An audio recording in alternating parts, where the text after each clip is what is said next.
সম্পর্কে নাখুশ এই দম্পতির আবার পুনর্জন্ম হয়, কিন্তু দুজনের মনে এতটা ঘৃণা জমেছিল যে তারা দুজনের থেকে আলাদা হয়ে যায়। ছেলেটি তার স্কুল লাইফের ক্রাশকে প্রপোজ করে আর তাকে নিয়ে অ্যাব্রোডে চলে যায় পড়াশোনা করতে। 7 বছর পর সে আবার দেশে ফিরে আসে। আগের জন্মের অভিজ্ঞতা কাজে লাগিয়ে সে প্রচুর ধন দৌলতের মালিক হয়ে যায়। দেশে ফিরেই সে তার ওয়াইফকে নিয়ে একটি পার্টি অ্যাটেন্ড করতে যায়, কিন্তু তার ধারণা ছিল না যে সেখানে তার এক্স ওয়াইফের সাথে তার দেখা হয়ে যাবে। তার এক্স ওয়াইফ খুবই সাদামাটা পোশাক পরেছিল। ছেলেটি তার এক্স ওয়াইফকে খোঁটা দিয়ে বলে, এবার বুঝতে পেরেছো তো আমি ছাড়া তুমি কতটা মূল্যহীন। আমি আজ সাকসেসের চূড়ায় আর তুমি সেই আগের মতোই অসহায়। এসব শুনে মেয়েটির তার আগের জন্মের কথা মনে পড়ে যায়, যে সে তার হাজবেন্ডকে সাপোর্ট করার জন্য সে তার মেডিকেলের পড়াশোনা ছেড়ে দেয় আর দিনে 5টি পার্ট টাইম জব করত। কিন্তু তার হাজবেন্ড তার কথা না ভেবে তার স্কুল লাইফের ক্রাশের চিন্তায় ভূত হয়ে থাকতো।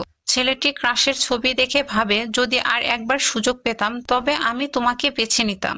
সেদিনই তাদের অ্যাক্সিডেন্ট হয় আর টাইম ট্রাভেল করে তারা 7 বছর আগে চলে আসে। এ জন্মে মেয়েটি তার স্বপ্নকে বাস্তব করেছে, টপ সার্জন হয়েছে আর তার একটি সুখী পরিবার আছে। তার হাজবেন্ড এই শহরের সবচেয়ে ধনী ব্যক্তি। পার্টির দিন মেয়েটি সার্জারি করে সরাসরি হসপিটাল থেকে পার্টিতে চলে আসে, তাই সে ড্রেস চেঞ্জ করার সুযোগ পায়নি। তার এক্স হাজবেন্ড তাকে 10 লক্ষ টাকার একটি চেক দিয়ে বলে, তোমাকে দেখে আমার দয়া হচ্ছে, এই টাকা দিয়ে নিজের জন্য কিছু ভালো ড্রেস কিনে নিও।